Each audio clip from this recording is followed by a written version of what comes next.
Narayanam namaskritya naram chaiva narottamam devim saraswatim vyasam tato jayam mudiraye. Shunvatam swakata krishnaha punyashravana kirtanaha hridiyantah stohi abhadrani vidunoti suhritsatam. Nashtaprayeshu abhadreshu nityam bhagavata sevaya bhagavati uttama shloke bhaktir bhavati naistiki. Om Namo Bhagavate Vasudevaya. Om Namo Bhagavate Vasudevaya. Om Namo Bhagavate Vasudevaya.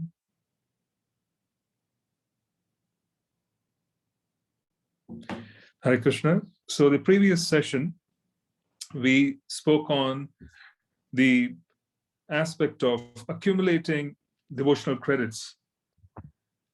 And we specifically touched upon the fact that it is not a circumstance where one would be able to accidentally and randomly come in touch with the devotees, randomly come in touch with Sukhrati, such as being able to receive instructions from someone who is advanced. These are not random occurrences. In reality, when we use the word random, that particular word is particularly associated, specifically associated with the idea of being atheistic. Being an atheist, one would assign randomness to occurrences in the world. So there's a random occurrence of a certain event.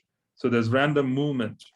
These are atheistic views, because for those of us who are theistic, those of us who are in Krishna consciousness, we basically are firm believers of the fact that there is a personal universe, and the personal servants of the Lord are managing the universe at the most minute fractional level. So the question then becomes as to why certain devotees are able to accelerate while others struggle. Why is it that when someone joins the movement, they can go from Ado Shraddha, because the faith that is given is almost equal. And when we use the word almost equal, we are talking about the capacity to come in touch with a sadhu is an equal opportunity. There is no discrimination in terms of the arrangement made by Lord Nityananda. There is no discrimination in the arrangement made by Lord Chaitanya to spread Krishna Prema. So he is sending his servants, and they're carrying their faith. So the sound vibrations from the lotus mouth of Lord Gauranga, those sound vibrations have been captured in the hearts of devotees over centuries. And those sound vibrations are being passed on in different parts of the world.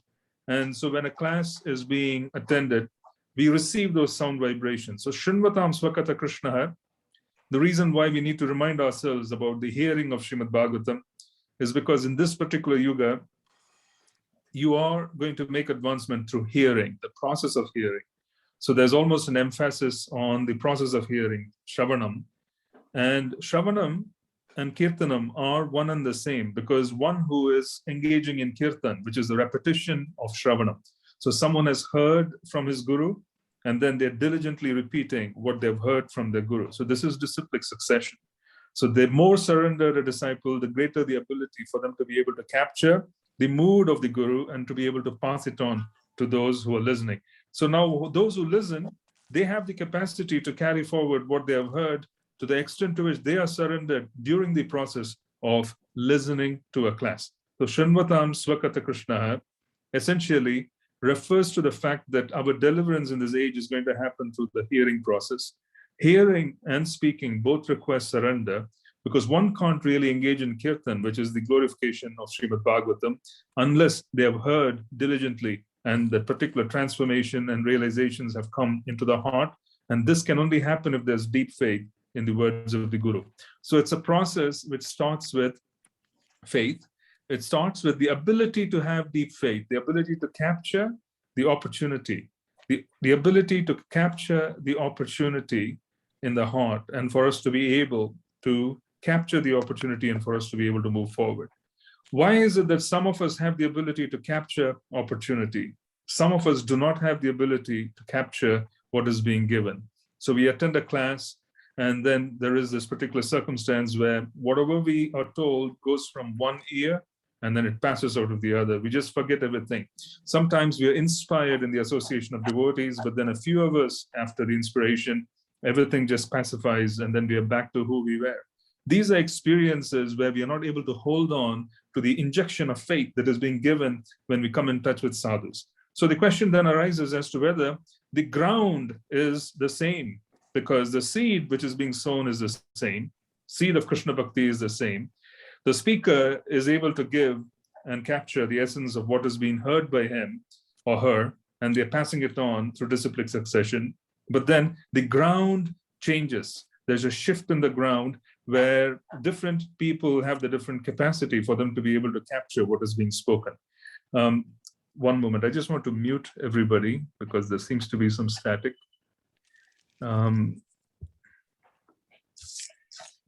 one moment, please.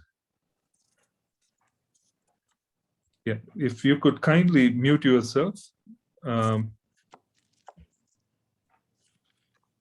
if all of you could just check and see if you're muted yourself, and then kindly mute yourself, please. There's some noise filtering through. So the most important thing is that the seed is being sown in the ground of the heart through the process of sound vibration. But then the reaction and the ability to capture that seed and to be able to cultivate that particular plant differs. The Bhakti Lata Bija is being sown, but then it differs from devotee to devotee. So in the previous session, we particularly emphasized that how is it that Sri Vidura, embarks on this pilgrimage? He is insulted. One would practically take that kind of an insult or being bereft of material opulences as a sign that Krishna has disappointed them. We all do that at different stages. Even devotees practically reject the Lord, thinking that I have done so much for you. I have chanted, I have prayed, I have worshipped, and I have come to the Dham. I have done service in the Dham. I have done all of the things that your servants have told me to do. But then here it is that I have been completely deprived of whatever I consider as being important. So it is almost as if there is a certain fruitive karmakandic view of the process of devotional service that we all have at often times. And we sometimes blame Krishna and his servants for depriving us. And we say that, we basically didn't have the opportunity to capture the what I would call as the facility for sense gratification as a normal karmi would. Then why am I going through all of this? Why am I chanting your name? So this question arises. So why did Vidura? He was insulted by Duryodhana. We see this in the early part of the third canto. He's insulted by Duryodhana. Practically, Duryodhana is casting aspersions and he's accusing him of being the son of a kept woman. Yeah, because his mother was a dasi, Vidura's mother. So it was not a glorious position to be a dasi, which is practically, when we use the word dasi, it means a slave. In the connotation of unworthy masters, the use of the word slave is actually a depravity. It is actually an extraordinarily downgrading circumstance or an expression. In the hands of a worthy master like Krishna, becoming das and dasi is the best position one could have because it allows us to serve. So Vidura's mother was a dasi. She was practically someone who had no rights in the society that existed before. And he was insulting Vidura by calling slurs upon his mother, which is considered to be the worst kind of slur or most insult which any person could go through. Now, Vidura, he practically took that opportunity to reject the association. He rejected the association of Duryodhana. He did not lose faith because his ground of faith in the heart was fertile and the Bhakti Lata Bija had sprouted. It has grown. So even an adverse circumstance was grabbed by him as an opportunity to reject unwanted association. He walks and goes on a pilgrimage. And the purpose of the pilgrimage is to dissolve the karma of associating with those who are against the plan of the Lord. So there are those who are against the plan of the Lord. And as a consequence, you want to reject that particular association. And how do you reject this great influence? He goes on a pilgrimage. So when he goes on a pilgrimage, all of us do oftentimes in our life. We go on a pilgrimage, we go on the yatras, we go on the parikrama of the Dham, and we meet with sadhus. But then he did the same. But then how often do you go on parikrama and then you meet with Uddhava? How often would you have the ability to actually receive instructions from Sri Uddhava, who is the personal associate of Krishna, to go and sit with Maitreya Rishi? How often would one have the opportunity for them to be able to go and sit with Maitreya Rishi and receive instructions, because he was the last witness along with Uddhava during the departure pastimes, the disappearance pastimes of Krishna. So this requires good fortune. And this good fortune is an opportunity that is to be created by endeavor, and then mercy flows. So we have to understand that good fortune is created by endeavor as well. There has to be some active endeavor of accumulating spiritual credits that would allow us to position ourselves in a place where there's an abundant level of mercy. So there is the reason why he was already situated in an extraordinary circumstance of great piety. He was Dharma personified. He was the son of Srila Vyasadeva.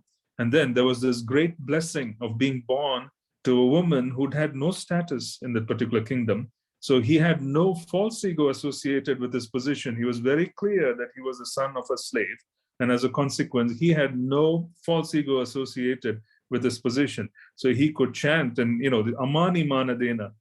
Amani Manadena was very easy because Trinadapi Sunichena Tarori Vasahishnuna was very effective in the case of Vidura. His circumstances were such that he had a very elevated father, and he had a wonderful mother as well. Quite obviously, the mother plays such an important role because Srila Vyasadeva fathered Pandu, he fathered Dhritarashtra, he also fathered Vidura. So in that sense, the father was the same, the mothers were different, and there were qualitative differences. Now Vidura was at a great advantage. He practically had a position where he couldn't get attached to his material circumstances because his mother came from a somewhat deprived circumstance. He could not, the reality of who he was staring at him on his face all the time. So this was wonderful from the perspective of a spiritualist who can't really get attached to the upadhi, the covering that is being offered by the material universe. He was given the covering of a minister in the court of the king, but he had no attachment to it because along with that ministership, the same covering, which is the upadhi, the body, there was another covering that was given to him, and that was being the son of a kept slave. Now, Duryodhana insults him and he goes away. So there were advantages of Vidura being very humble-hearted, and he was able to receive bhakti, and he was able to receive the potency of the Lord in his heart. He cultivated the potency of the Lord, and just as a tongue would remain in the midst of teeth, the tongue has to be extraordinarily astute in terms of being able to remain protected in between the two rows of teeth. Yeah. So because if one little mistake and the teeth could practically sever the tongue from someone's mouth, but then the tongue, because of its capacity to remain safe, it understands and it remains safe in one sense. So in a similar fashion, he was amongst those who were very dangerous to the path of bhakti. But then there were qualities in him which allowed him, and the circumstances of his birth were also an advantage. What is important is, what is it which happens that when a sage can meet you? What is it that happens when bhakti is received and there's a great opportunity? This is due to Sukhrati. So there is this function of Lord Chaitanya, Lord Nityananda distributing prema. There is this function of being able to accept it into our hearts and hold on to it. And being able to hold on to it, and for us to be able to accelerate, this requires Sukhrati. So how do you accumulate Sukhrati? We spoke about it in the previous session. I wanted to encourage devotees to reflect again on the accumulation of Sukhrati whilst you're engaging in bhakti, because this is very important. This is the fundamental difference between those who accelerate versus those who somewhat take a more tedious, slow path in accepting the role of bhakti, accepting faith that has been given by the Guru. Yeah. So there are two different distinctions. One is the ability to accept things differs from devotee to devotee. The faith is being given in the same class, the sound vibrations are being passed. Srila Prabhupada initiated 7,000 disciples. And of the 7,000, I think, I'm not sure, and I'm not, there's not a matter of quoting numbers. Most of them left after his departure due to various reasons. And we need to understand that this was Srila Prabhupada. Was there a lack of potency? The answer is no. There was absolute potency in being able to give faith and to be able to give, prema. But then there were a few who could take on the particular role, carry forward after his departure, and be able to render service effectively and to position themselves for great growth. So this is where the difference is. There's a distribution of prema, but then there is the ability of the individual to be able to capture it in their hearts and for them to be able to grow. And this differs from one person to another. It differs from one person to another. And this is what we need to focus on whilst we're engaging in sadhana. Not so much a matter of wanting to focus on the result, which is Sukhrati. Sukhrati is the result. Spiritual credits are the result. We don't want to get result-oriented, or rather focus on the result. But we want to be aware. We want to be aware that each and every time we're coming in touch with a powerful environment, such as the temple, we're coming in touch with a class, we're coming in touch with Srimad Bhagavatam, we're coming in touch with Nam. Each and every time we are coming in touch with a very powerful environment, this is an opportunity for us to render service in such a way that we accumulate spiritual credits. And these spiritual credits would become fuel for us to be able to take off like a rocket, even though the opportunity to take off is being equal. Those who have the fuel have the ability to take off. So this is a distinction. So we want to grab these opportunities. And sometimes it may not be easy. Sometimes we may not even feel good. There are often times we talk about the fact that I'm chanting, I'm doing all of this, and I don't feel too good about what I'm doing. It doesn't matter. How we feel really doesn't matter. Yeah, it is unconditional. You do what is required based on the process. If we follow the process strictly, please understand that we are accumulating Sukhrati. But along with Sukhrati, we spoke about this the previous session, you need to have a goal. If you have Sukhrati, which is the good fortune and the credits that are accumulated during the process of bhakti, if that Sukhrati, unfortunately, I'm using the word unfortunately, combines with desires in the material world, then we will create a material future. Srila Prabhupada mentioned that most of his disciples will go to the heavenly planets. Yeah, this is a quote which I've heard. You know, we can check and see which room conversation, where it was. Most of his disciples would go to the heavenly planets. Why is this so? That when bhakti is being given, there's been an extraordinary amount of service that is being done. And the devotees who preceded us in the previous generation, they were extraordinary in their sacrifices to Srila Prabhupada. They took all kinds of risks and they rendered all kinds of wonderful service. So all kinds of wonderful things were done by the devotees. Then why would Srila Prabhupada make a mention that they would go to the heavenly planets? It's because there are material desires in the heart. So the same Sukhrati and the spiritual credits, if they combine with material desires, then it grants them material favors. This is Namaparaj. The effect of Namaparaj, when we use the word, the effect of Namaparaj is for us to be elevated in our sense gratification. This is the reason. The main reason is that when there is Namaparaj, then there are material desires. Because there are material desires, the Sukhrati and the spiritual credits obtained during seva, all of this becomes fuel for the purpose of being able to take off into the material sphere in a more determined way. So you oftentimes see, and there's an observation, this is not a guarantee, but it's an observation. Oftentimes you see devotees going through a lot of austerity in the Dham. They render Pujari service, and I know a few cases, they render Pujari service, and they come with almost nothing because they have kind of surrendered and they've come with almost nothing. And then they render Pujari service for a few years to Radha Madhavji or to Radha Shyam Sundar. And all of a sudden you find that they come in touch with opulences. And these opulences themselves, if they do not use them properly in the service of the Guru and Gauranga, then they practically are using up the spiritual credits that they have accumulated in the engagement of pure devotional service. And instead of having desires for pure devotional service, then they end up getting material opulences. And as a consequence, they get more entangled into the material sphere. So there's a distinction between having the spiritual credits, which means that you're engaging in seva, you're engaging in chanting, you're accumulating spiritual credits. And these spiritual credits are fuel for you to take off. But then if you combine it with material desires, the contamination of material desires, which is basically the essence of Namaparaj. Yeah, the essence of Namaparaj is to have material desires, even after receiving so many instructions. Then the spiritual credits that are accumulated in the process of bhakti, they combine with this Namaparaj problem. And then one practically elevates themselves to a heavenly planet after the passing, after the leaving of the body. So one needs to be very careful in setting goals and oftentimes reminding themselves that this is the reason why I'm doing this. We need to understand that we are doing what we are doing for the purpose of being able to fall in love with Lord Chaitanya so that we could completely surrender. And it's a process which requires many iterations. It is not one iteration. You start with surrender at certain levels, you follow the process, then the loving emotions start, and then you keep going again and again. There is abhideya, which happens, which is service. Bhakti is abhideya, and you can't have bhakti without love and surrender. Now, when one doesn't have a narrow focus, a laser-like focus of wanting to attain a certain position in bhakti, wanting to make advancement and wanting to do better year after year, week after week, month after month, if we don't have the ability to look upon ourselves and figure out what is going wrong so that we could desperately ask for help from Srila Prabhupada and from the predecessor acharyas, then we stand the risk of, in reality, going through all the austerity and all the japa and all the opportunity for puja, etc., and then ultimately giving all of this in return for very paltry returns. Yeah, it's like going to a king and then basically going to the king and then asking for a plate of rice. Yeah, you have an opportunity for an audience with the king. And then you go there and say that I need a couple of rotis and a plate of rice.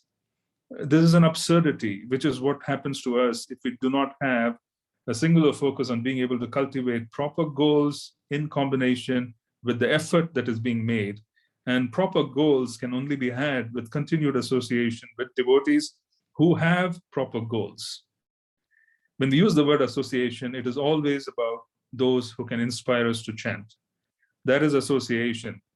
Association can be misconstrued, where you could have association and then two devotees, a pair of devotees of the same level, have difficulties, and then they kind of process the difficulties together to such an extent that they get short-circuited simply because they are doing the same thing. So association essentially means that we need to understand that the nature of association is to be able to inspire ourselves to chant Shuddhanam, pure name, right? So the two factors that we spoke of is, one, please understand that every time you enter into an environment, the more sincere we are, greater the opportunity for us to accumulate credits. Greater the amount of credits, greater the opportunity for us to make serious advancement in this lifetime. There is a requirement of credits. Even if we do not make it all the way back, even though the opportunity exists, if credits have been accumulated, we would start in the next lifetime, and this Ado Shraddha would accelerate to Bhajana Kriya at a very early stage. And from Bhajana Kriya, it would go on to Anartha Nivritti. And you would suddenly find that the devotee is able to practically remove all the anarthas, and they're able to recognize who they are in the service of the Lord. So there is Guru Nishta, there is Seva Nishta, there is an opportunity for them to obtain Seva Ananda. Seva Ananda is the opportunity for us to obtain the pleasure of service. The pleasure of service requires advancement, because you are practically surrendering and then developing loving emotions and rendering service. And it is a certain kind of ananda which is not available. The bliss of service is not available, and it is not recognized by those who do not have the opportunity to recognize those. So one needs to develop this particular opportunity of Seva Ananda.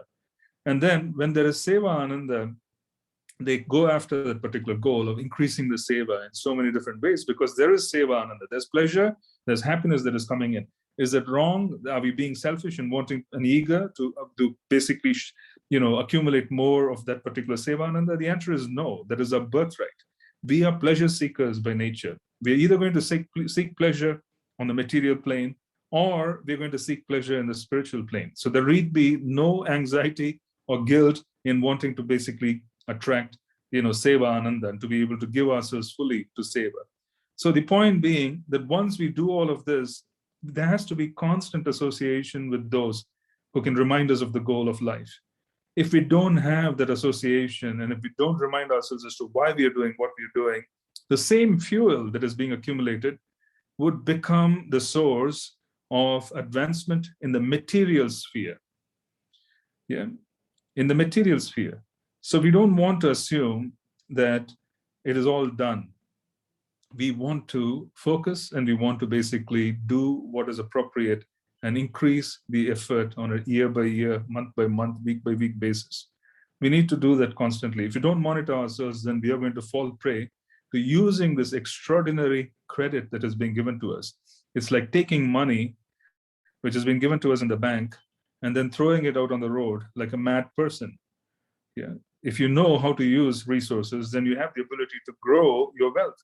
If you do not know what your goal is, then giving money to such a person is a simple waste of time. There are some people who just can't do anything with wealth because they have no idea of how to handle it. Yeah. They really don't have any kind of idea in terms of what to do with wealth. They do not. You see, oftentimes you read about people winning lotteries, and there's a specific phenomenon where you read about people winning lotteries and then giving it all back within a span of 2-3 years. And these are enormous sums. And the reason is because there are no proper desires and so on and so forth. So everything goes away.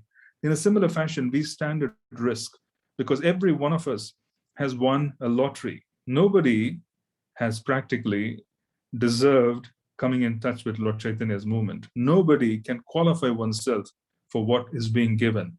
We have no qualifications whatsoever, and we need to be very clear about this. We do not want to assume that we have qualifications. We have no qualifications for what is being given. Even the greatest accomplished devotee still would fall short of what is being given. There is really no way to equalize who we are versus what is being given. We can't deserve this. It's not possible. And this is not a matter of speculation. It's a fact. Yeah, it's a fact. So the point is that we need to remind ourselves of what is being given. We need to be able to associate who in such a way that you keep reminding yourself. And we want to desire properly. And we also want to put in the effort so that our desires in combination with the Sukhrati, the currency, the accumulation of credits would lead us to even better service. So we need to calibrate ourselves. We need to find out what is the goal. We're approaching a new year, literally. And since we are approaching a new year, in one sense, this new year has no consequence whatsoever from a Vedic standpoint, because it's a very random date, and it's a random date from a counting process. They don't count from the beginning of Kali Yuga. They count from an event that occurred, a couple of thousand years back. And so as a consequence, this is a very random date. However, from the perspective of understanding that you have a date and you have the beginning of a calendar year and then you have the end of a calendar year, then it's an opportunity for us to reflect and say that, what are my goals? What is my predominant focus during the day? And we should be very honest, look into the mirror and be very honest with what is it which is constantly in my mind during the day. Am I really asking Srila Prabhupada's help or the Guru's help for the purpose of making advancement so that we could use the opportunity? Or do I have goals within the sphere of the material universe that have consumed us to such an extent that we have forgotten the true purpose of us being devotees and being able to associate? We need to recalibrate ourselves. We need to stand before the mirror and answer this question.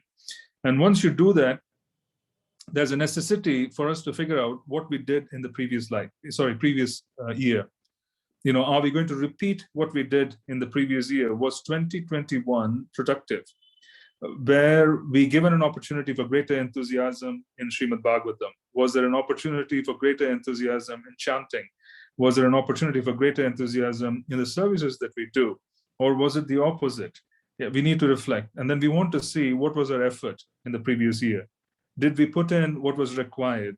And then if we have not put in what was required, then we make some adjustments. If we have put in what was required, and we indeed received the result of a greater inspiration, then we want to increase those efforts in the coming year. Because if you do exactly what you did in the previous year, you're going to get results which are almost the same. They're almost going to be the same. So what's the point? So we need to be able to understand what we did in the previous year. We need to understand what was the result. And we also need to understand whether we want to increase it and how practically you can position yourself so that you could increase it. Then you have a plan. You have a plan which is more concrete. Now you break down the plan into number of rounds. You break down the plan into when you're going to chant. You're going to break down the plan into when you're going to go to bed, because you need to live for sadhana. If you can't live for the purpose of chanting Nam, we are going to prioritize ourselves in a different way. So you need to kind of eat, sleep, and mate and defend if you were to include all four aspects, for the purpose of chanting Nam. And we need to understand that, okay, this is the time I went to bed. This is when I woke up. This is when I ate dinner. This is what I did during the day. And this is what I read, and this is what I completed. These were the number of rounds. This is how I felt in terms of service. The quality of association improved. Did I feel that the devotee community that I'm in was against me, or did I feel that the devotee community was supportive? Yeah. How did I process the contradiction of the devotee community in terms of them being able to basically support me versus not being supportive? What are the challenges that I faced in the previous year in terms of interacting with the devotee community? Was there any opportunity for me to reconcile conflicts within the devotee community? What did I do with the opportunity? Did I humble myself and say it's my fault and then go backward to fix it? Which is the best way to do it, is to assume that all sources of conflict start with us, and then we work backwards to fix it. So the point being, we need to take inventory of life as it went in the past year. And then we want to ensure that we don't repeat the same thing. There has to be an improvement. If there isn't an improvement, we're going to get results of whatever we are as of today. Can you be satisfied with what we have gotten in devotional service? The answer is no, because Krishna is unlimited. When we chant Hare Krishna, Radha Shyam Sundar have to appear. That is the quality of prema. That is what has been given to us, an opportunity for us to experience that Nam and Naminoho are non-different. That is the opportunity that's been given. Are we calling upon Krishna's names that he practically lives in our heart? Our heart has been transformed into Vrindavan Dham, where the divine couple practically are in the heart at all times.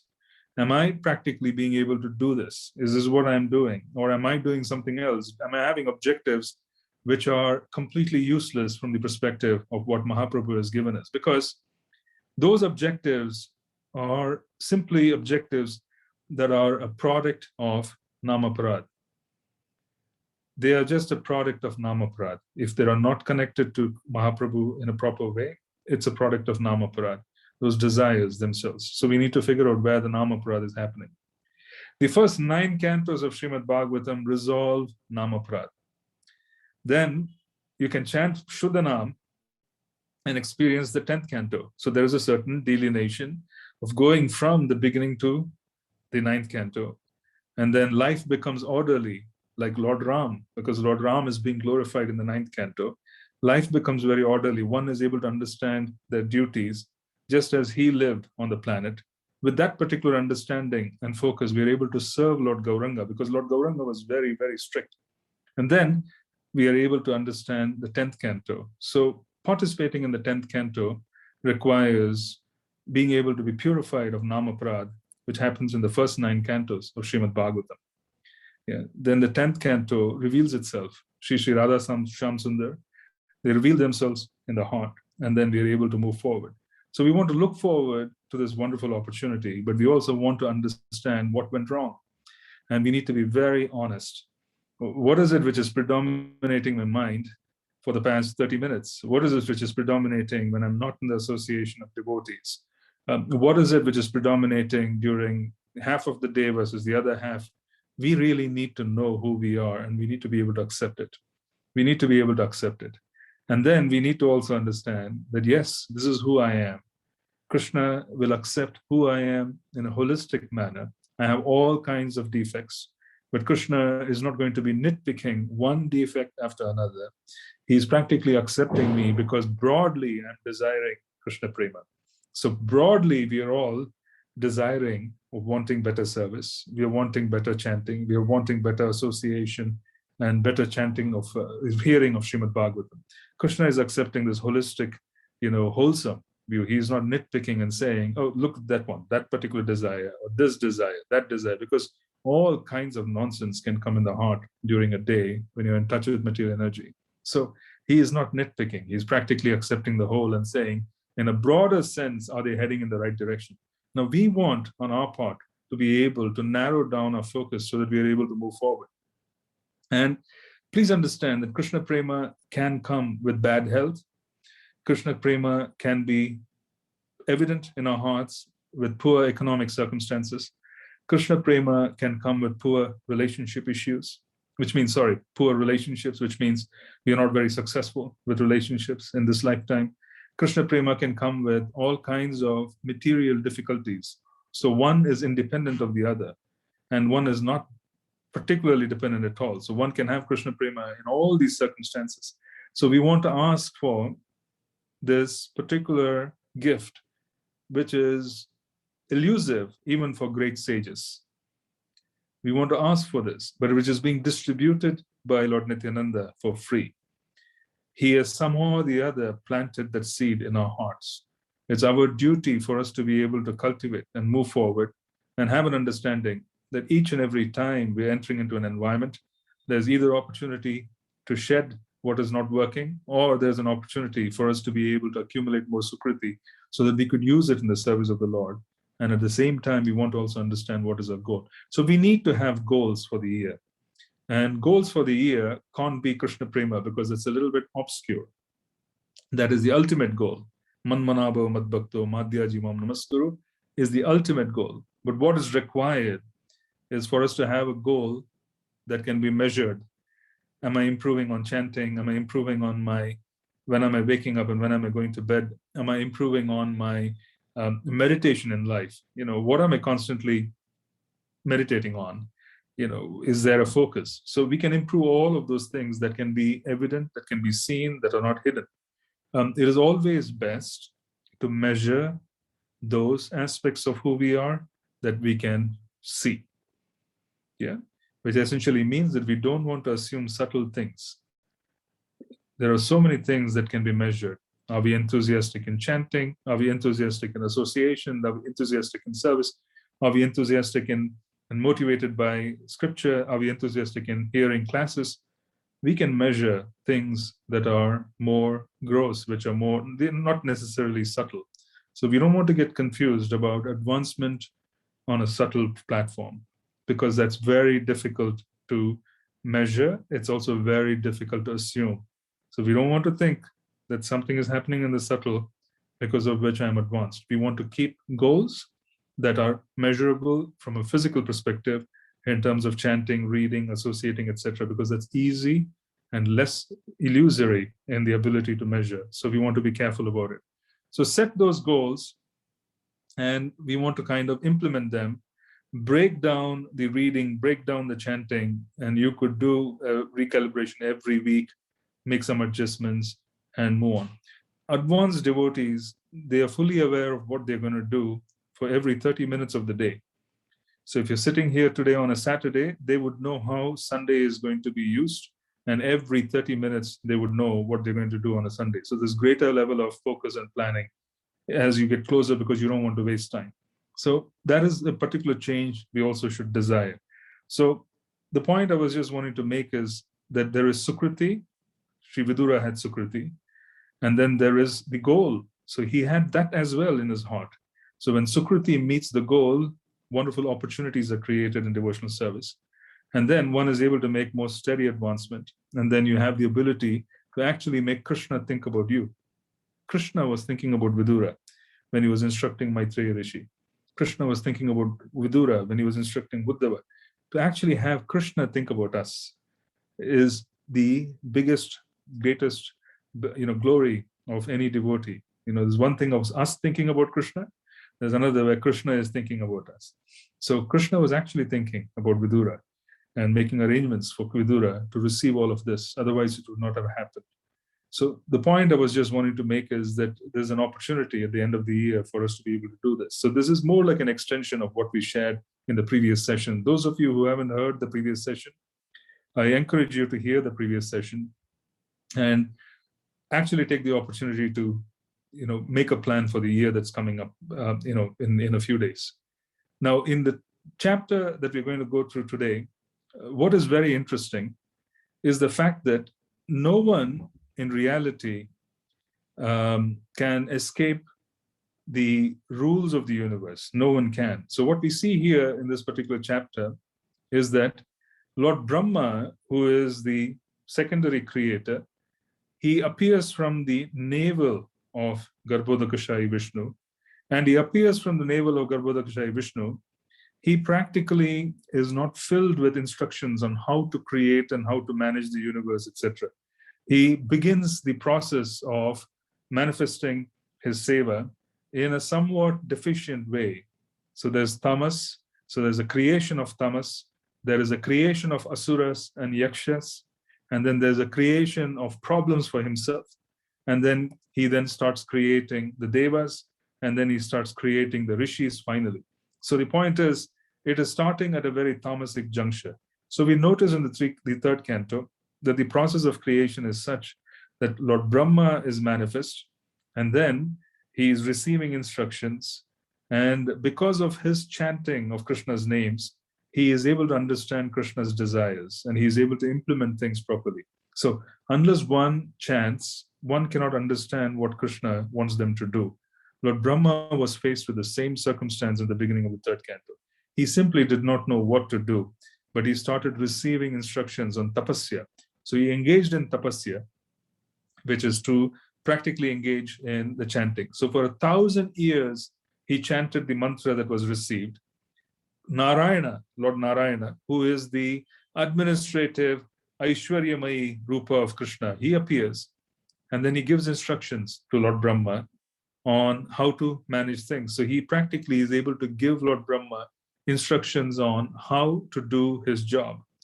And then as he begins his job, one of the things that happens is the planet Earth disappears. Then you have the coming of Lord Varaha to restore the process of creation. So what is being seen here is that the secondary creator is completely dependent on Krishna for the purpose of intelligence. He is completely dependent on Krishna for the purpose of understanding what to do. Intelligence is practically being able to create different aspects. What to do and how to do, there has to be a blueprint. Without a blueprint, you can't really manage a process. So Lord Brahma was given a subtle blueprint that this is my expectation. Lord Narayana gave him a subtle blueprint, because unless he aligns himself with a subtle blueprint, he can't do what he's supposed to do. His service would be a complete waste of time. So he aligns himself. Then he's facing challenges. Even though he's supremely powerful within the universe, within the created universe, Lord Brahma is supremely powerful. He's not able to manage his own creation. He has to surrender. And then Lord Varaha appears and he picks up Bhumi and then puts her back on the Garbhodaka ocean, from the bottom of the Garbhodaka ocean to right to the top. And then the process of creation starts again. And then this time around, Lord Brahma, who is now enlightened, is able to do so. There are certain interesting verses in this chapter. Every verse is interesting, but then there are some interesting verses. One of the interesting verses is that the body changes. Our body, physical body and subtle body, is undergoing transformations each and every millisecond. I'm just using the word millisecond just to convey the fact that it's a fraction of a second. Perhaps it's even more minute. So our body is undergoing changes at a rapid pace, not just for the purpose of destruction. It goes through changes for the purpose of achieving the goals of life as well. If you notice that the propensity in the body to eat a certain kind of food, the propensity in the physical body to engage in sense gratification, the propensity in this physical body to act in certain ways, it has changed dramatically over the course of our devotional service. When we start with devotional service, we're pretty raw. And we find the physical frame changes as well. Devotees look very attractive as they increase their spiritual focus. And this, if you compare pictures of devotees when they started out versus where they are as the sadhana progresses, you can almost perceive that there's been a massive change in the physical frame as well. So the body is changing in a very, very small fraction based on the goal that is being set in life. So if you have the goal of devotional service, the subtle body is making changes. The physical body is also being rearranged to meet that particular goal. The body becomes more sattvic. The subtle body becomes more sattvic. There's an effulgence that comes in the frame of the devotee because they're engaging in coming in touch with Krishna. And what is interesting is that every second there are changes that are occurring when we reach the goal. As we come closer and closer and closer, the tamas in the body slowly leaves. And then the person becomes very sattvic. And as they become more sattvic, what does it mean? It means that the body has changed. The body has dramatically changed over the course of devotional service.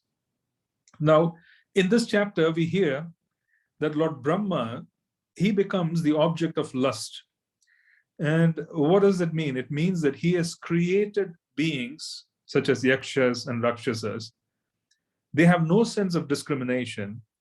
They actually run after the creator for the purposes of sex. And when someone becomes the object of this contamination, they will feel contaminated themselves. Just as much as someone is contaminated by lust, and they look at someone with that lusty desire, whomever they're looking would also feel extraordinarily contaminated. You can't be in the room. You cannot be in the room if someone has such propensity. You will feel like running away because it's a contamination. It is like a contamination. Lord Brahma goes through a similar contamination. What is interesting is because Lord Brahma's body is quite subtle, he is able to practically give up the body. Krishna is instructing him. Lord Narayana is instructing Lord Brahma that because they're chasing after you, you are contaminated. You must just give up this contaminated body. Just give it up. Lord Brahma practically gives up his contaminated body. And it has been contaminated with lust. And it has been contaminated by the desires of the asuras and the yakshas.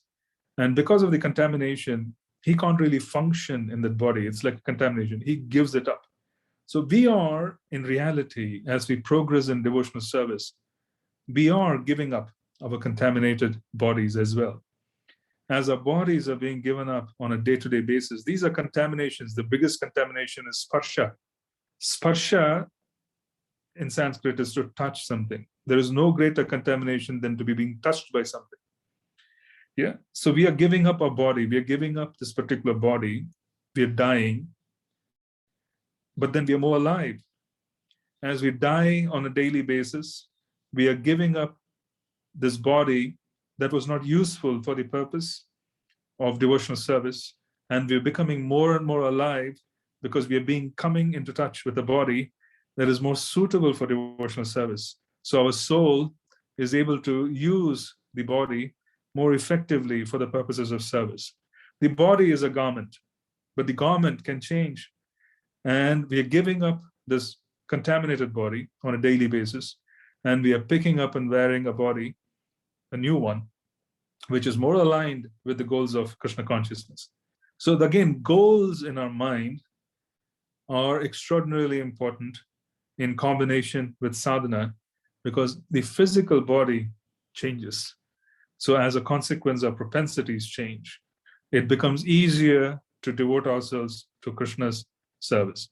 As we make progress, there's easier transformation. There's so much transformation that goes on in our ability. And prasadam, for example, you have honor prasadam, which has been offered carefully, then the body rejuvenates, and then there's a transformation that occurs because of which we give up one and we assume another. So the potency of prasadam, the potency of nam, sevon mukhehi jihvado is the most powerful antidote for giving up one type of body and for us to be able to get a body which is more useful for the purposes of serving Krishna.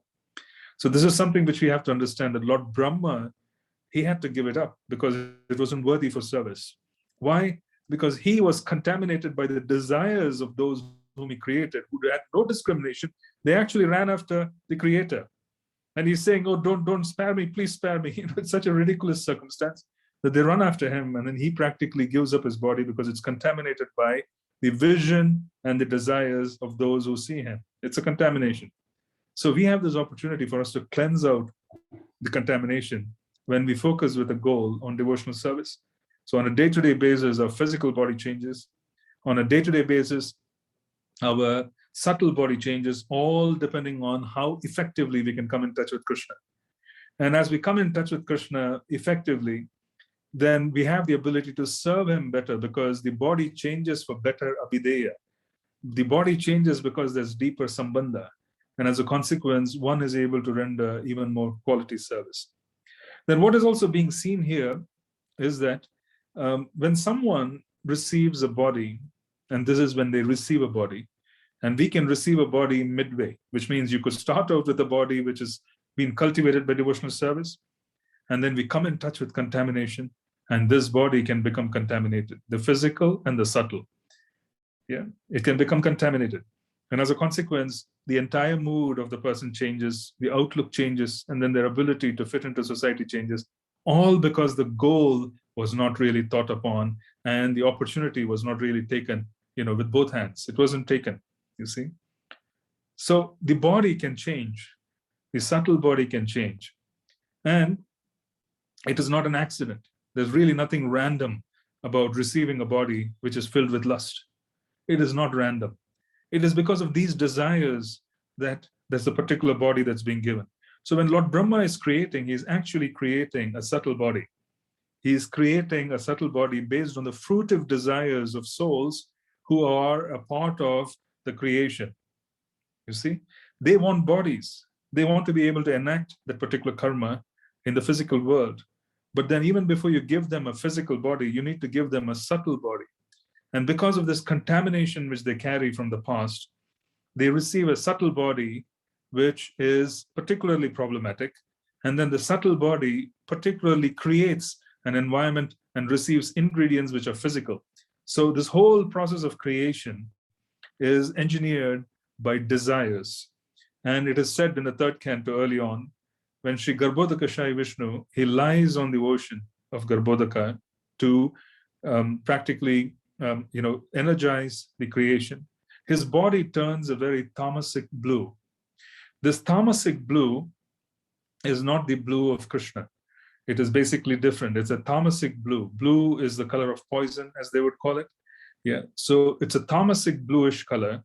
And the tamas, which is being coming up due to that, the body of the Lord changes, just as Lord Chaitanya's body changed when he took on the karmic reactions of Jagai and Madai. It turned into a somewhat of a very, very contaminated, dark, frame for a few minutes, a few seconds, because he was taking on karma. And then you have the body of Garbhodaka Shai Vishnu being very bluish. And why was this so? The Srimad Bhagavatam is telling us is because there were souls who were waiting with fruitive desires that were extraordinarily tamasic. So these extraordinarily tamasic desires of souls practically colored or discolored the extraordinary appearance of the Lord. He's lying on the ocean, the Garbhodaka, on Ananta, Lord Shesha. The navel, you have this particular lotus which is coming up, the wine of the lotus. And then Lord Brahma is sitting there. And when Lord Garbhodaka Shai Vishnu's body, the Srimad Bhagavatam says, was contaminated because it was contaminated color-wise, not contaminated, he's transcendently situated, but the color was dark blue, somewhat of a very tamasic blue. And this blue was because there were all kinds of fruitive desires of the Atma that were a part of him. Yeah, the Atmas, now they're waiting for a subtle body. Lord Brahma is giving them a subtle body. So there's no randomness here.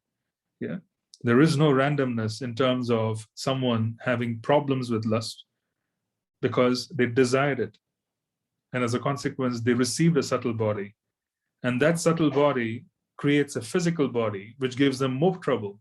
So there is no randomness here. But how do you reverse the process? You do what Lord Brahma did. We don't give up the body as in we don't commit suicide. That is not the message. But we give up the body at the subtle level by coming close to Krishna consciousness in such a way that there is a daily death of the body.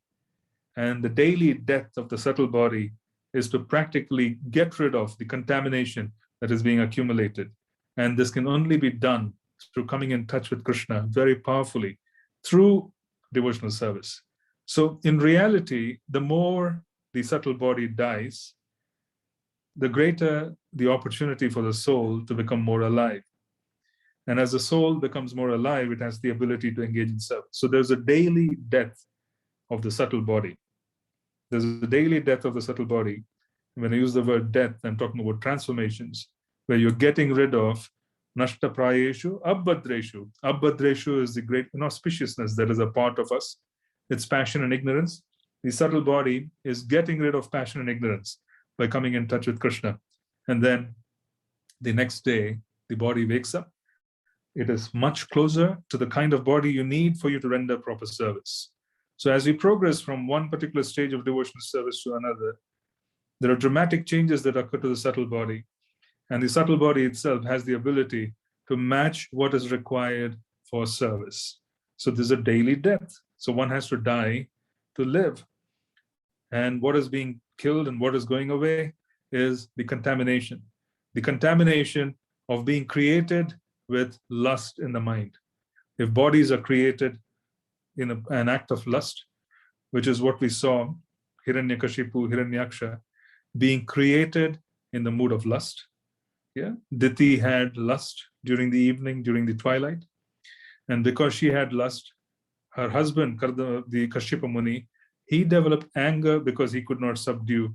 And then he was actually upset because his puja and his particular vidhi, which he had to follow, they were very strict, the rishis. He couldn't follow any of that. So he was angry. So now this tamas, rajas combination, nashta prayeshu, abhadreshu, is the most inauspicious things. It produces children in the womb of Deity who practically are demon kings. They're demons. Yeah. So some of us receive bodies from the previous lifetime because when we came into being, the whole objective of coming into being was purely lust. There was really nothing else. Yeah. There was really nothing else. There was no culture. There was no nothing. It was just purely for the exercise of lust. Then how do you purify such a body, the subtle and gross? By bringing the body in touch with Krishna. So the body is divided into 4 groups. The first group is that there are elements. There is Akash Tattva, which is ether, ethereal element, which is represented by the mantras we chant. So we purify through the mantras. Then there is Agni, right? Vayu, air, the air element. It is purified again by coming in touch with Krishna, because the air element rules sparsha, coming in touch. When we come in touch with Krishna, when we touch the deity form, when we touch objects that have touched Krishna or Krishna is accepted, then we have the ability. Or when we clean the temple, for instance, now you're cleansing the idea of sparsha, touch. Then you have Agni. Agni is intelligence. Intelligence is purified by coming in touch with Shastra. Then there is Jala. Jala is purified purely by coming in touch, by offering Argya, but it is also purified by Prasadam. Naivedyam it falls in the category of Jala Tattva. Then there is Prithvi Tattva. Prithvi Tattva is practically coming in touch with our limbs physically. In the Dham, we get purified when we pay obeisances and when we exist and come in touch with Krishna in so many different ways. Now, when we do all of this, the 5 elements, which is the first group of 4, they control the objects of the senses. So you have hearing, you have the sense of touch, you have the sense of vision, and you have the sense of taste, and you have the sense of smell. So these are the objects of the senses. So the senses, the elements, when we come in touch with Krishna, they purify the objects of the senses. Then there are working knowledge-gathering senses.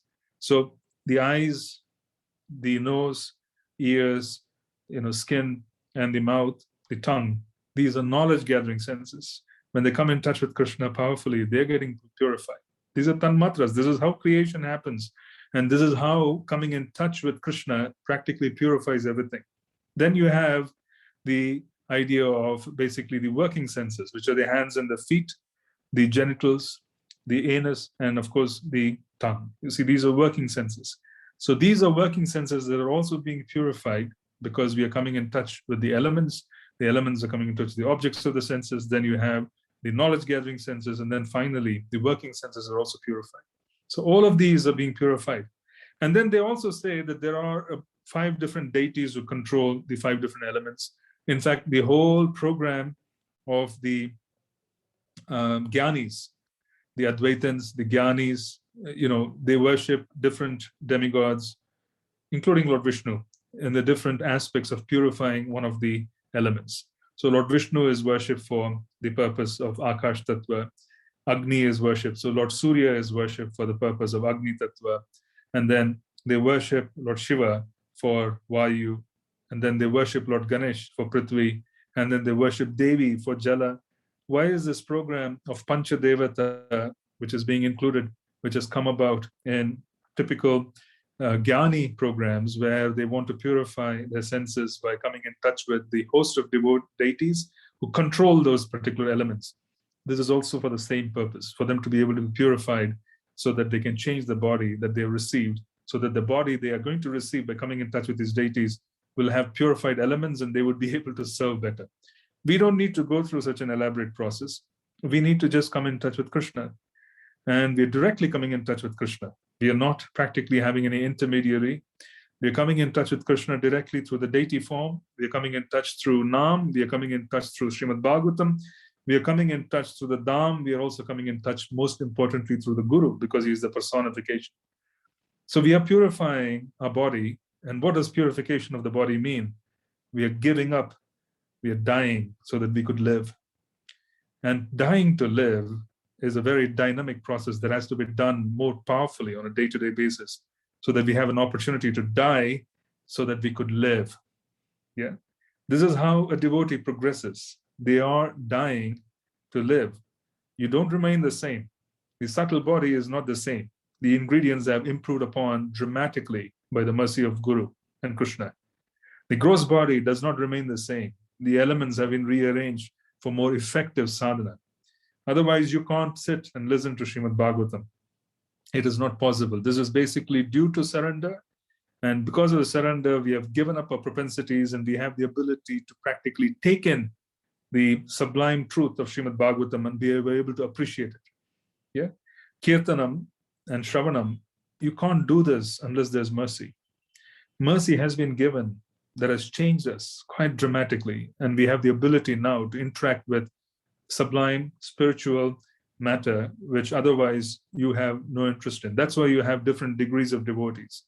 You have different degrees of participation in understanding things.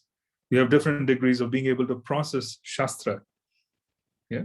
So this is very important for us to realize that there is an active program when we are engaging in. We do not want to do things blindly. There is an active program. We are not engaging in devotional service for the purpose of purification. We are engaging in devotional service to ultimately reach the platform of surrender and love so that we could serve the senses of Krishna just as he's being served in Vrindavan. But as we come in touch, for us to become trained so that we could serve him in Vrindavan, we are also purifying ourselves. What is purification? Giving up the past and becoming more present. Dying so that we could live. There's literally death so that we could live. And in this particular chapter, you have Brahma, Lord Brahma, being asked by Krishna, give up your body because it's contaminated. So Lord Brahma gives up his body, and you will notice this happening several times during the course of the chapter. It happens several times. He's giving up the body, he's getting a new body. When he is throwing away the body, because his body is so potent with creative prospects, there are people with desires, with fruitive desires, who receive the contaminated thrown body. So first he wakes up and he begins the process of creation. He starts creating with his shadow self. He starts creating with the shadow, and this is creating the creatures of the night. So the yakshas and the rakshasas, they practically grab that particular opportunity and they grab the bodies that are being created. When they're grabbing the bodies, we're literally talking about grabbing the subtle bodies. They want these subtle bodies because they have desires. These desires are going to pull, with the force of gravity, it's going to pull the subtle bodies that are contaminated. The yakshas and the rakshasas, they take hold of this. The asuras and the demons and the rakshasas, they are basically filled with desires. They get bodies based on the desires. The devas appear, they get bodies that are appropriate, but they get bodies when Lord Brahma creates during the day. Lord Brahma practically creates nightfall, and that particular nightfall, the shadow itself, it gives bodies to the asuras. Yeah. So this is very important for us to understand that this is basically a process of receiving what your desires are going to give you. So there's no randomness to this. And when we have a body which is contaminated, what do? We should understand that it is contaminated. We should learn to distinguish, because this is Shastra. Learn to distinguish that we have a body which is contaminated, and we want to basically request Krishna for us to be able to make advancement so that the subtle body changes so that it can be more suitable for the service of the Lord, thereby also engineering a proper physical body and a proper physical frame. Both are important. This is very, very important for us to understand how this works. Whatever happens to Lord Brahma happens to us. So it's very important for us to understand this as well. I'm going to stop here and I'll take questions. And the actual verses we will do next week. And if there are any questions so far, please do share them. We have around a few minutes more, 20 minutes or so. I could take questions depending on whether you have questions. So the broader theme of today's class has to do with the fact that we need Sukhrati. It also has to do with the fact that Sukhrati has to combine with goals. Otherwise, we'll end up creating something else altogether for the future. We also spoke of the fact that who we are as of today essentially is because who we were born as has been eliminated. So we have formed a new set of friends. We have formed a new set of, I would say, objectives in life. We have new eating methods. Everything is changed because of coming in touch with Krishna. This is essentially the giving up of the subtle body, and because of which the gross body is making adjustments based on the new subtle body. This is essentially dying so that we could live. Yeah, this is exactly how it is done. We are dying so that we could live. So, and then we spoke of the fact that each and every day when we are planning for the next year, we also want to account for the fact that it shouldn't be the same as what we did in the previous year. It has to be new. We want to improve upon things. So we want to account for what could be improved upon, and we also want to be able to implement it effectively. So I'll stop here, and if there are any questions, then we'll take them. There's one question in chat. Is there any connection between Sukhrati and Bhakti Lata Bija?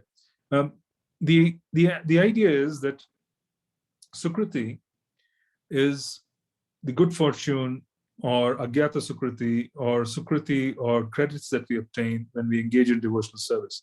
There is going to be credits, just as someone is, for example, digging a well as a charitable enterprise in all the villages in India, for example. In general, digging a well is a charitable activity so that others could benefit. They could get water. Someone is spending money, they could do that. Then there is a certain benefit for that. Then there are certain benefits for certain kind of yagyas, and so on and so forth. The one accumulates what we would call as credits, which are also called punya. Yeah, but the punya or the spiritual credits that we accumulate can be used for the purpose of being able to advance in devotional service, but it requires desires and it has to combine with effort. So when we go into a temple and when we are engaging in activity, we should not assume that it's been a waste of time.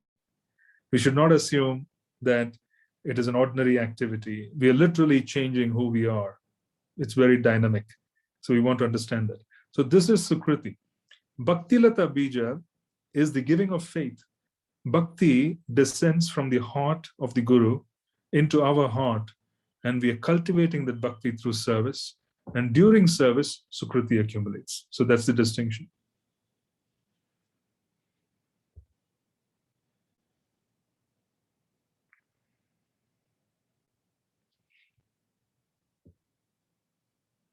Any other question or comment? Hare Krishna Guru. Hare Krishna. My obeisance is all glory to Prabhupada. All good. Two questions. One is a practical question about sparsha. You mentioned sparsha of contaminating. I'm just trying to understand in our activity. Say, for example, when we are Pujari clean, when we come down to from the Pujari temple, we might enter the temple and somebody might see us and want to touch us, hug us, and we say, no, we're Pujari clean. I mean, I don't understand why we do that, but, I was just reflecting on what you said. Is it because of the contamination? And I know in South India also, most of the household members, they say, don't touch.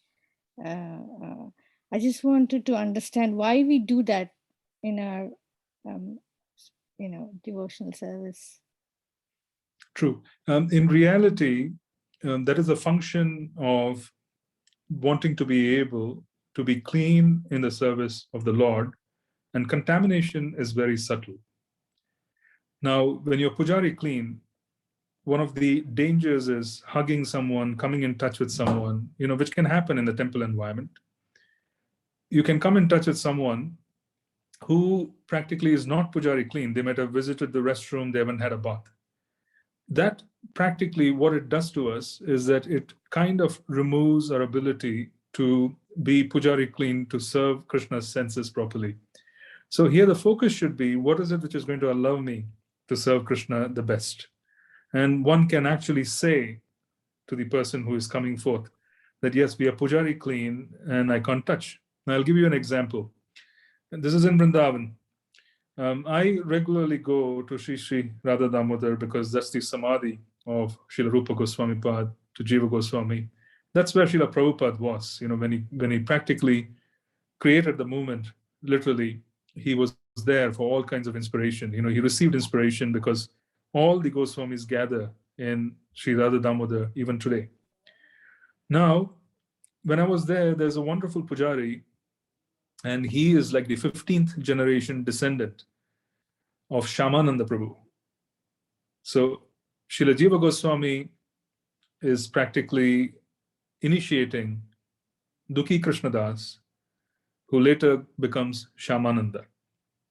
Now, in the course of 500 years back, this Pujari who is in Radha Damodar, his ancestors were initiated by Shyamananda himself. So he is like a Siksha Parampara that has come from Shyamananda Prabhu, who is a Siksha Parampara of Jiva Goswami Pad. And he is extraordinarily diligent, very sattvic. He's an older person. He's older. He must be in his late 50s, probably early 60s. And has served Radha Damodar. That's all he has done, brahmachari, old brahmachari. And he always has this kind of very kind nature. With me, he practically interacts with me all the time. He sees me there. So we interact, we speak, and then he shares his realizations because he comes, he's serving the deities of Jiva Goswami Pad. He's serving the deities of Madhu Pandit. He's serving the deities of Krishnadas Kaviraj Goswami. So his wonderful realizations. And then he's also very kind-hearted and he's quite pure in his sensitivity. One day, as I was sitting in front of Jiva Goswami's Samadhi, he was sharing some realization, and it kind of prompted me to touch him to take blessings. More to touch him. Since I was on the ground and he was standing, he was just between two different sessions of Pujari service. He was talking to me. He literally jumped. I still remember, he literally jumped out of the way.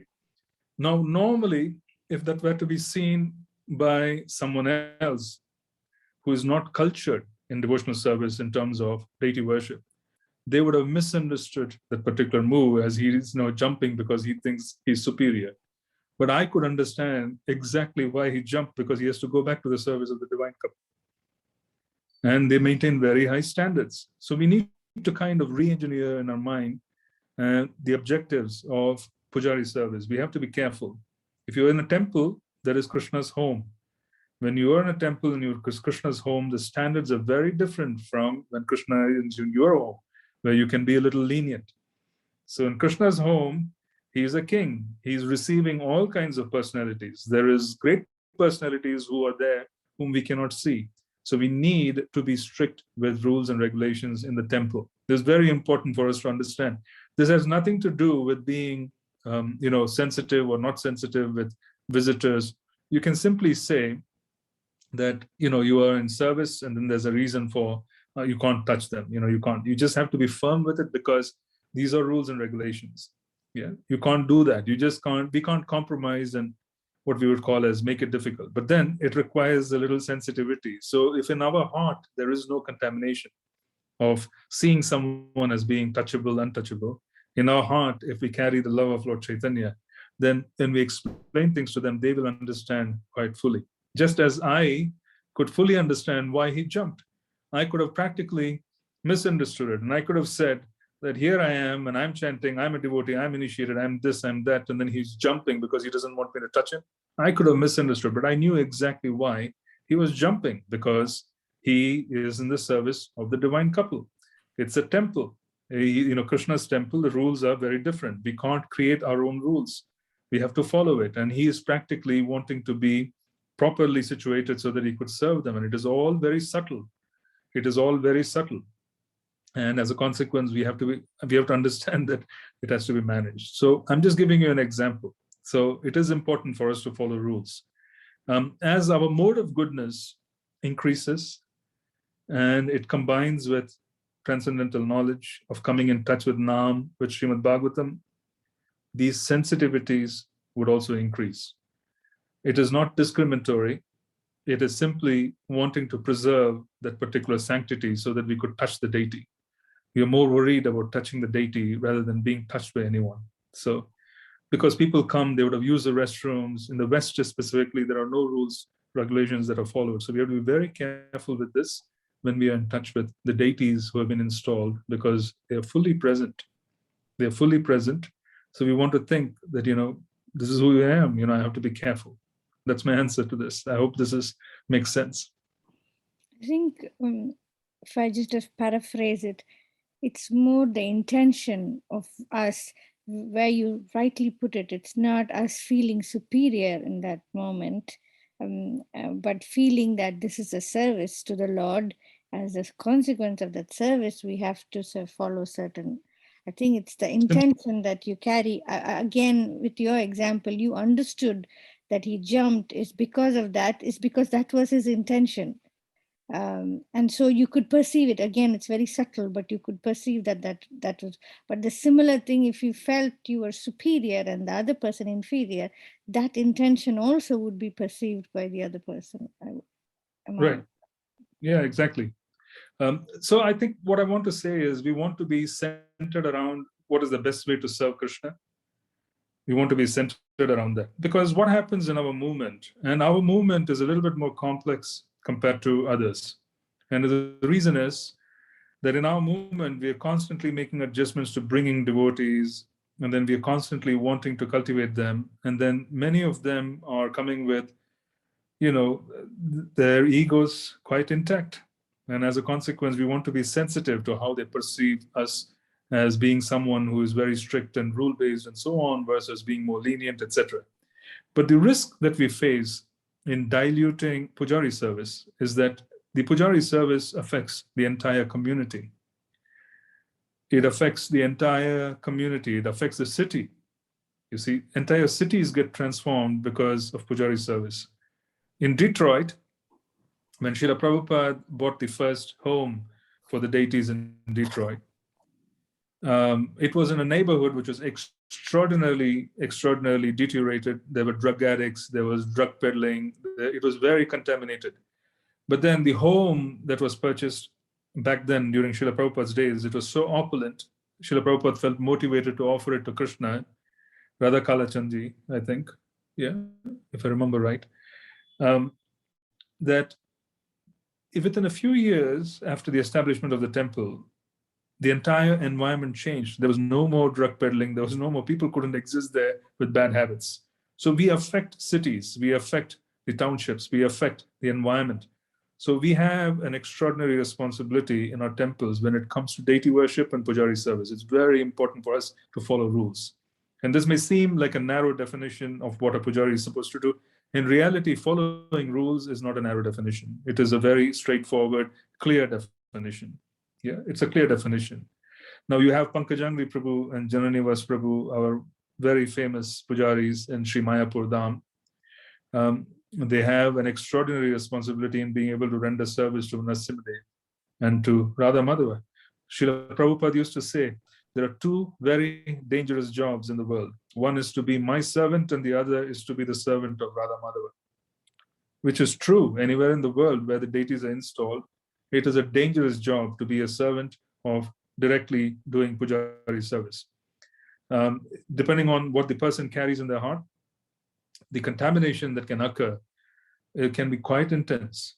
Pujaris can fall down more dramatically than those who are not pujaris.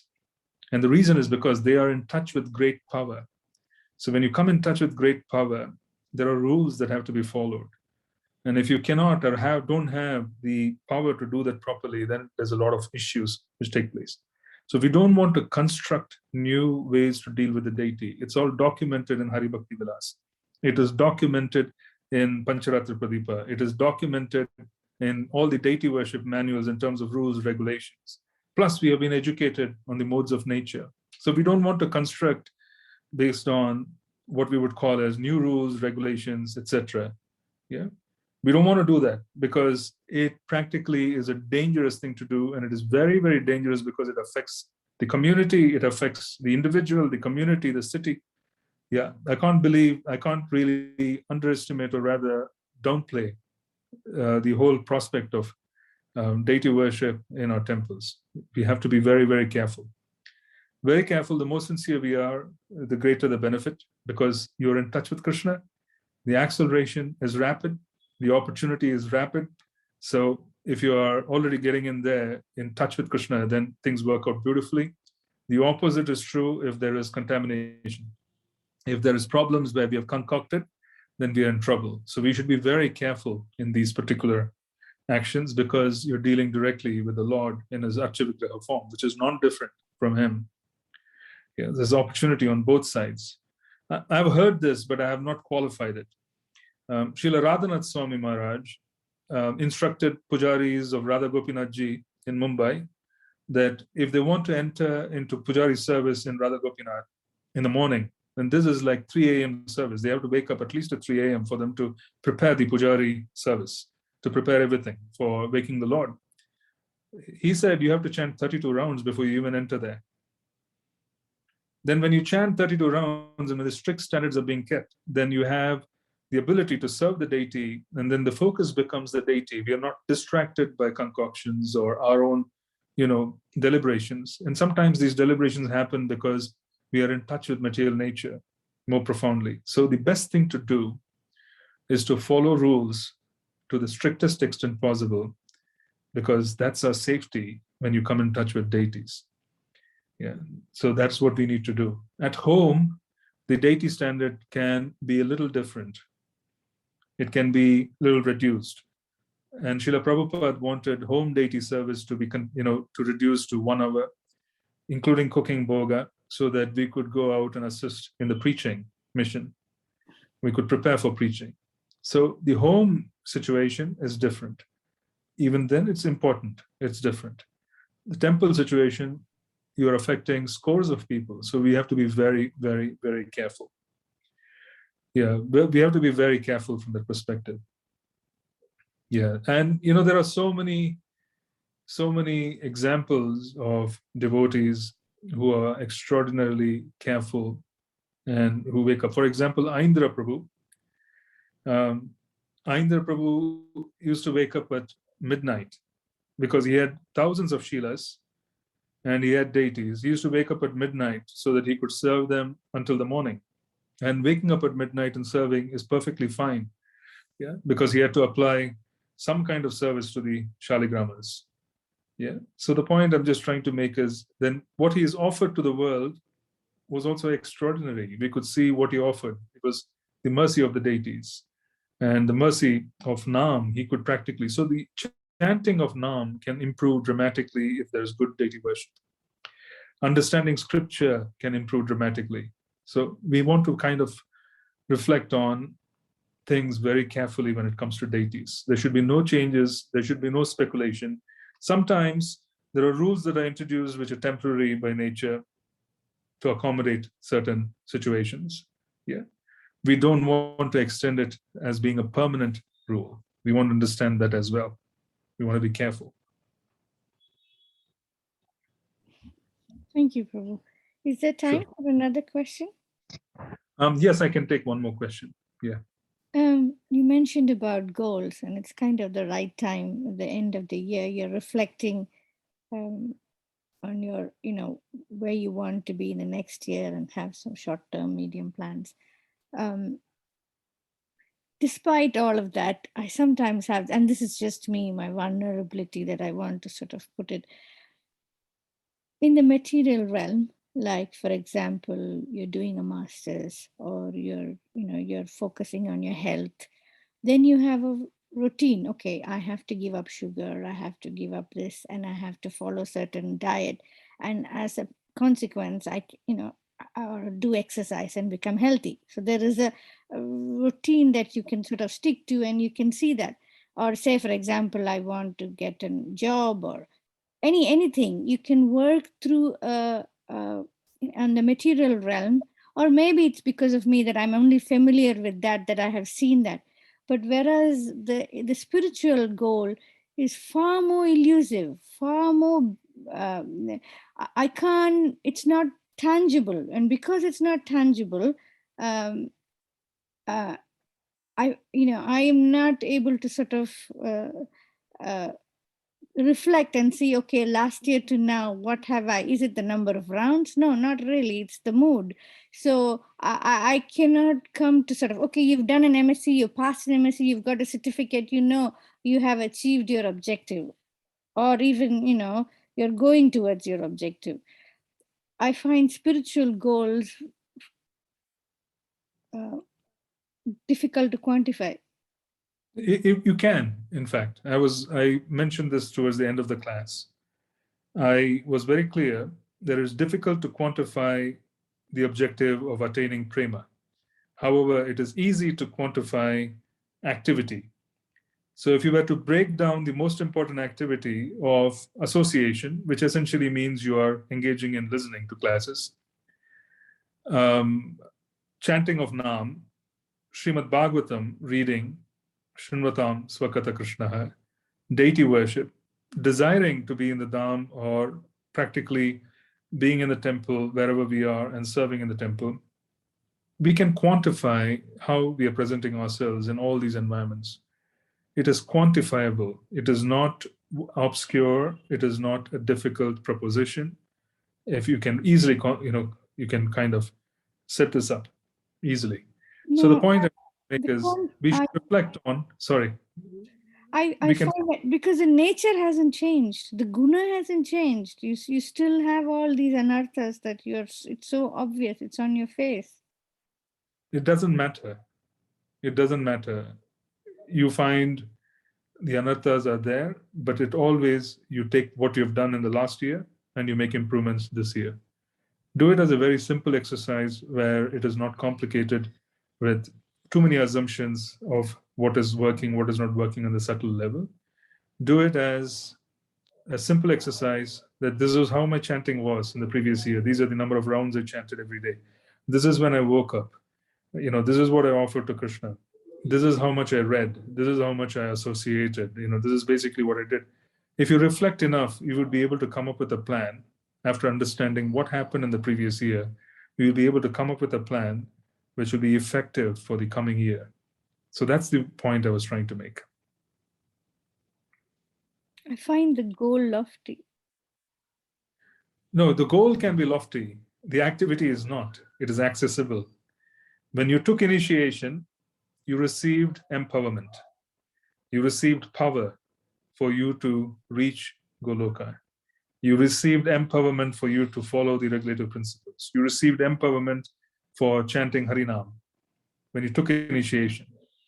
The power was given by the Guru when he ordered you, and when you follow the order, you receive the power. This is how it works. So there is power that's already been given, blessings that have already been given. Now we need to put in efforts. Do we have to be satisfied with our efforts? No, but we can quantify and make improvements on a year-by-year basis. This is very important for us to kind of say that I can measure this and I can go forward for the next year. Don't worry about what is elusive.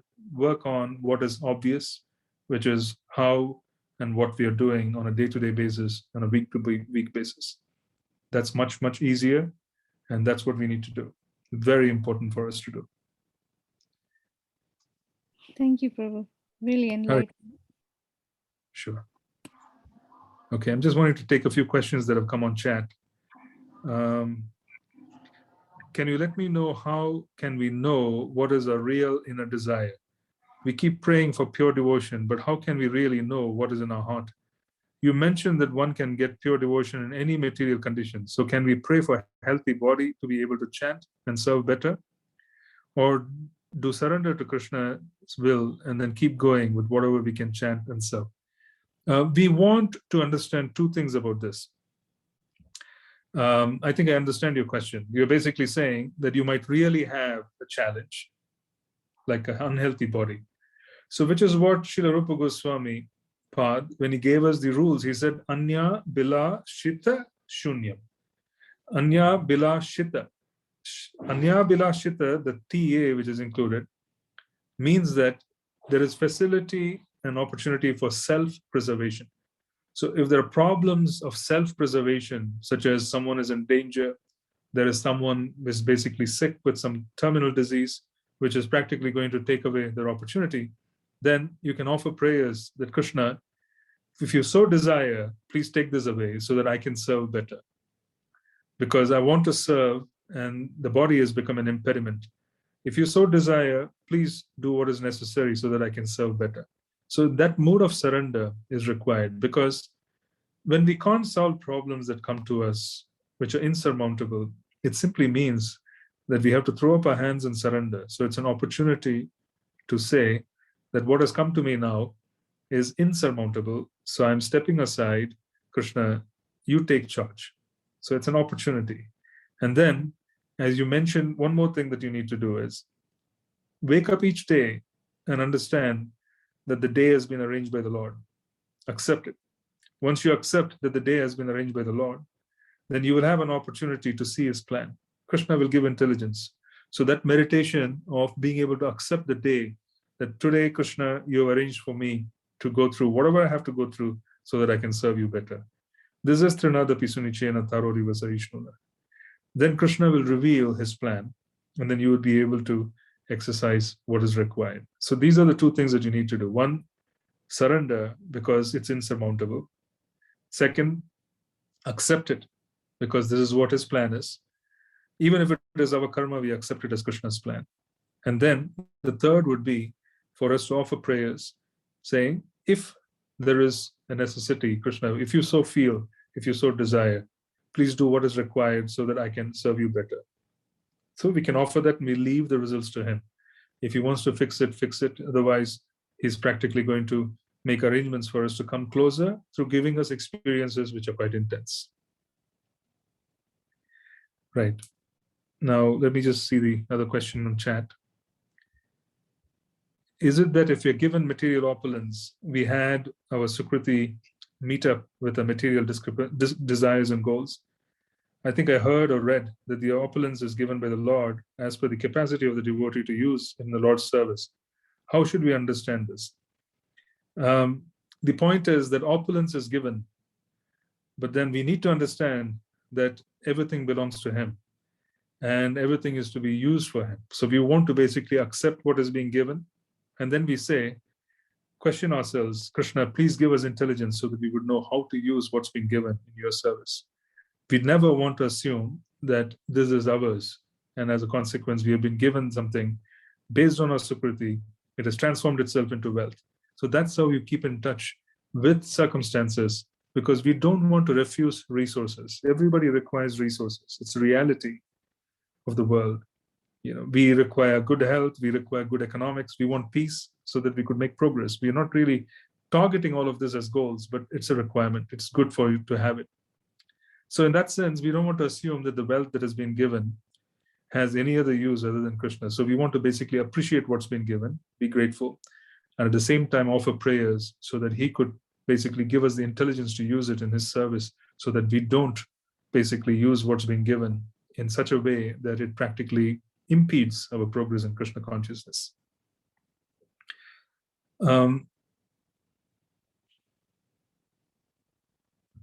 Yeah, my daughter is asking, how is it that Krishna book by Srila Prabhupada is given to us, even though we didn't go through 9 cantos of Srimad Bhagavatam? And it is highly recommended that we all read this book first. Srila Prabhupada gave the Krishna book not essentially as a replacement of the 10th canto. He wrote Krishna book in such a way that the 10th canto becomes more easily accessible to enthuse people with Krishna Katha. Krishna Katha, the idea of giving Srimad Bhagavatam Krishna Katha, he wanted to offer something which is accessible to everybody, because then there would be an opportunity to clarify, because he wanted to establish Krishna. Yeah, Krishna is the Supreme Lord. He wanted to establish the supremacy of Krishna as the avatari, the origin of all other avatars. So he wanted basically to highlight that particular canto and offer it to the world, whilst he was also writing the 10th canto. And it was given as a book which was more basic. So even though we think it is a 10th canto, it was given with details that are more basic. That is basically how we should understand it. He wanted to establish Krishna as the Supreme Lord, which is the purpose of writing the Krishna book. In fact, in Srimad Bhagavatam, the 10th canto was supposed to be equal to the remaining 9 cantos in terms of volumes. That is how much he wanted to do. He didn't have time for that, but he really wanted to expand on the 10th canto to such an extent that the commentaries and so on, that he wanted to include, so much material in the 10th canto that was supposed to be equal. One half of the entire Bhagavatam was supposed to be 10th canto, and the other half, the remaining 11 cantos. That is how Srila Prabhupada envisioned, but there was time issues because he was traveling, he was making disciples, he was spreading the movement. So he gave what was most important. Right. Then there's a question here. What are the rules of deity worship for a Pujari? This is a question which every temple has their own deity worship manual. The head Pujaris write deity worship manuals, then they offer it to the other Pujaris. So every temple has that facility. So if you are associated with one of our temples, then the authorities should be able to give you that. If you don't have such a deity worship manual, there is the availability of the Pancharatra Pradipa, which is the deity worship manual of ISKCON, that is also available for you to, download or buy. I think it's a part of the Veda base. I haven't checked, but I think it's a part of the Veda base. Any other question or comment before we go? I have time for one more question. Dandavat Pranam Prabhuji. All glories to Srila Prabhupada. All glories to Srila Prabhupada. Hare Krishna. Good to hear from you. Very, Prabhuji, it's a nectar which I just want to one comment, Prabhuji, not question to Mataji's question on the Pujari. In 2009, when you gave the lecture, Prabhuji, I want to share with the group that you have mentioned that Krishna consciousness is a very high voltage. That means it has got a very high potency. And at the same time, we should not short circuit it. You have very clearly mentioned that. I just, not only at a Pujari level, why I want to bring this point is that it is not only at a Pujari level, Prabhuji, which is, of course, Pujari level, it is very, very essential. But even in practicing the Krishna consciousness, that there is a good chance that is our, I think it's our 8th or 9th offense that on the basis of the chanting, we should not take it very easy, because we will easily get short circuited. We will lose that gray area or the subtle line between what is Krishna conscious and what is not Krishna consciousness. So I want to really thank you for telling us that it is a very high voltage, so we should not try to short circuit it, and unknowingly we may short circuit it, because Krishna gives us so much of facilities that we may forget that privilege. So it's all also at a subtle level, at a practicing of the Krishna consciousness, we should be very careful. Pujari level is at a physical and of course at a subtle level, but even this, I wanted to share with the group, Prabhuji. I remember in 2009 when you mentioned that, and when we go through difficulties, I always remember your this one, Prabhuji, that we should not take it easy. Thank you for reminding me. In reality, yes, the Pujari level, because the question was raised on the Pujari level, but you're right that the whole idea of interacting with devotees, the whole idea of being able to serve in our environment, coming in touch with Srila Prabhupada's books, having the opportunity to chant, this is basically an extraordinary opportunity where we either can move forward dramatically, or we could practically lose perspective because we have misused the opportunity because of the fact that there's great power. And the reason is that our movement is giving us a proximity to Krishna, or actually bringing us closer to Krishna in such proximity that it is unprecedented. It is not precedented, it is unprecedented. And because it is unprecedented, this opportunity, sometimes there might be a tendency to take it lightly. We might actually take it lightly because it came easily to us. And that is where the problems are, that if we were to take it easily, then we practically can lose everything, which happens to many of our devotees. They come in, and many of us assume that a devotee has left the movement. Nobody leaves Krishna consciousness, they're being sent away. We should understand very clearly, nobody leaves Krishna consciousness, they are being sent away. They are just being sent away because the process of recruitment in Krishna consciousness is extraordinarily easy. So the standard of recruitment is extraordinarily easy. They are practically distributing on the streets. Even if there's a little faith, they receive the ability to go all the way up to prema. So when you have a movement which has an extraordinarily easy recruitment policy, it also has to have a very powerful weeding process so that you remove those who are dysfunctional. Because if things are being given out easily, the chances of people coming in who may not be serious enough or who may not have the ability to hold on to this is very high. You recruit on the mass scale. So you also need to be able to weed out efficiently. So devotees leave our movement. And leaving of the movement is not a phenomenon where the devotee leaves. It is more a phenomenon where they are being weeded out. Yeah. So if you see a devotee leave the movement, which means he literally leaves the movement, he stops chanting. We don't want to look at it from the perspective of someone coming here, coming there. It's more a matter of whether the devotee is able to chant and associate, etc. Then we'll have to understand that the movement has acted out efficiently in weeding those who are not efficient. So this is very powerful.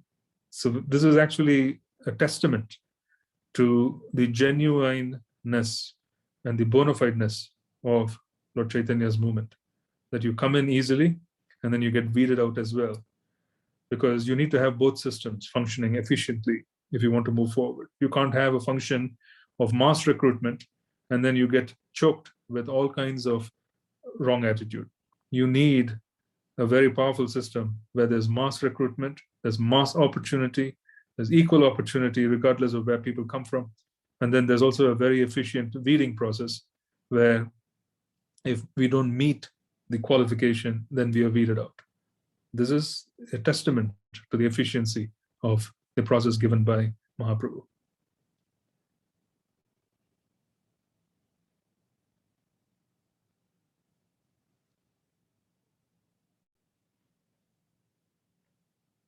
All right, I think I'm going to stop here, and we'll meet again the following week and we'll read these verses. I encourage every one of you to read before you come, because this would automatically allow me to receive realizations. You have to realize that when you attend classes and you come with the mood of participation where you have put in your time, then the transcendental system would allow someone like me who is doing the service of speaking to receive realizations. So you would be helping me in my Guru's service as well, if you were to come prepared, because this would allow me to receive things so that I can share. So I thank you very much. Hare Krishna, all goes to Srila Prabhupada. I'm not sure if we are meeting before the New Year's. Are we meeting on the New Year's? I think we are meeting on the New Year's. So I wish you all of you a wonderful 2022. Look forward to a wonderful 2022 where your Krishna consciousness will increase in leaps and bounds, and we give up our old and we pick up the new. So we die and we live. We die to live. So I wish you the best. Hare Krishna. Thank you so much, Prabhu. Hare Krishna. Thank you, Prabhuji. Hare Krishna. Clark, you mentioned that you will be starting Chaitanya Charitamrita and Bhagavad Gita. Yes, What yes. is the plan? Nobody believes me, Bhakti Ratnakar Prabhu. It's because I've given so many false alarms of starting this and starting that, and I don't start. But that is my sankalpa this year. I'll take my words more seriously, because this way, I restore some faith in what I say. No, bro, just I wanted to check with you because No, thank you. every word from you is a nectar, Prabhuji. So we don't want to miss that. Thank you. And I'm going to chant a few more rounds so that my false ego doesn't develop because of your praise. Thank you very much, Prabhuji. Hare Krishna. Hare Krishna. Then all goes to Prabhupada.